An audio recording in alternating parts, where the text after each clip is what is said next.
So we've done the rest of them in this apiary.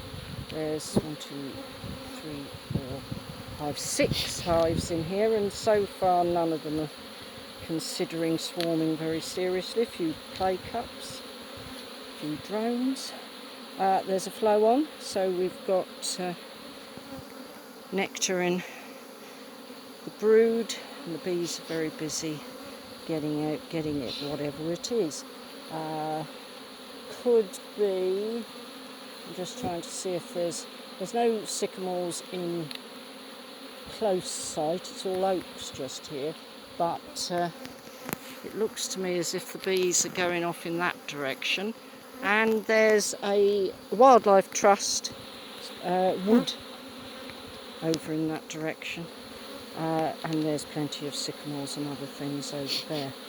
It's probably hollies, and they're making the most. Trees really are the very best things you can plant for bees and pollinators at this time of year. There's a play cup. Stuart's going to have a look at it.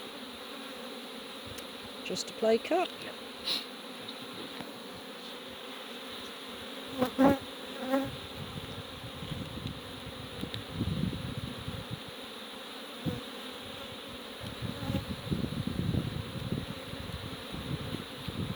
Yes, they say that a mature lime, somebody was telling me the other day, that a mature lime tree is equivalent to several hectares.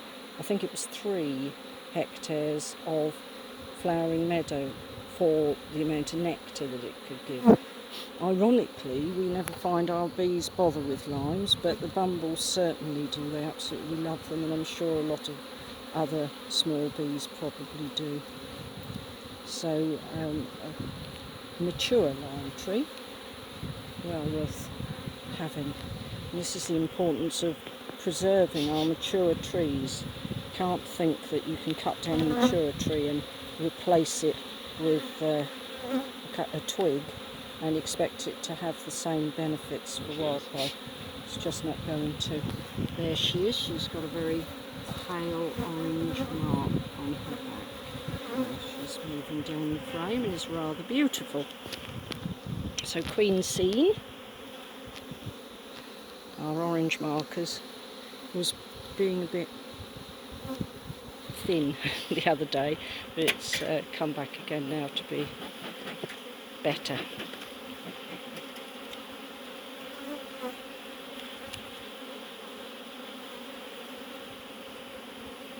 So we know she's there, although it's difficult for her to find places to lay. We're not going to panic that there's not an awful lot of eggs. We know that this is because they're filling the holes with nectar. There are larvae. They don't generally drown their own larvae. There are eggs there. It's just, you're not going to find thousands sometimes when there's a flow on. They do make life a bit difficult for the queen. However, you've got to remember that if the people who wish to keep their queen for a period of time, they actually keep them confined so they can't lay too many, because there's obviously a correlation between what her lifespan as a laying queen is and how many eggs she lays, because, as you know, she mates with maybe 12, 15, 20 drones, but then that has to last her lifetime. She never goes back out again.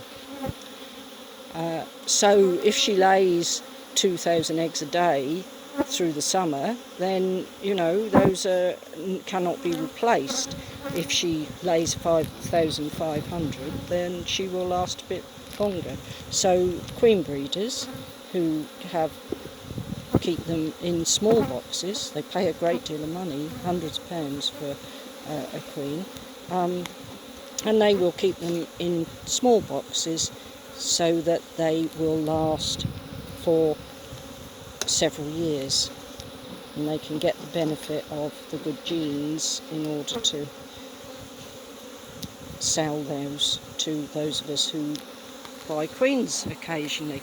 On the other hand, of course, we as honey gatherers, because that's what we keep bees for, is to get honey, we want nice big colonies. So our queens will not last as long as they did in the past, when you could expect to get maybe 5 years from a queen. They just don't seem to last any long anymore. We don't really know why that is, but they won't last anyway as long as queen breeders, who are keeping them from laying themselves out. A bit like us, I suppose, and working yourself to death.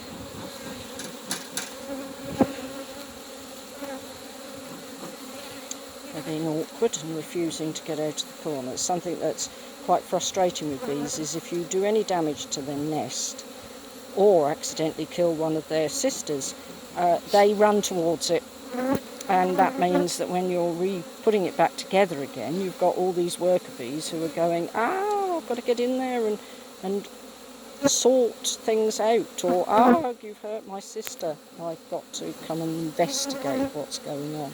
They're not actually altruistic in that they can't help each other, but they do look and go, right, there's a problem here, perhaps I should defend the nest. So there we are, that was a short sweet check. Stuart will be giving them another super. They've got 2, so this will be the 3rd one. We've made a vow this year that we're going to extract once there's the 3rd super's on and 1 is sealed, so that we don't have so much to cope with in the autumn, but we'll see where we get with that one. So carefully puff as many as we can down so that they don't get squashed.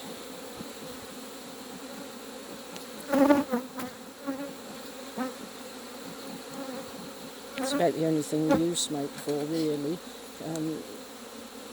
is to move them on. They say that smoke is calming, but it's not. It just gives them something worse to worry about than us, which isn't the same thing as calming at all.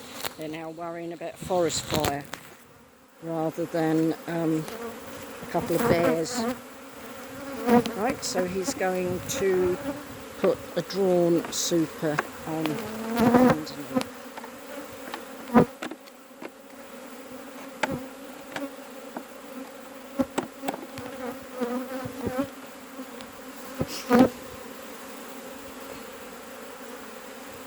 As careful as he can.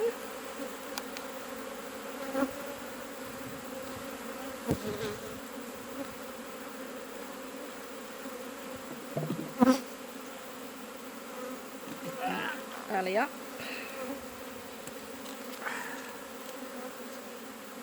There we are.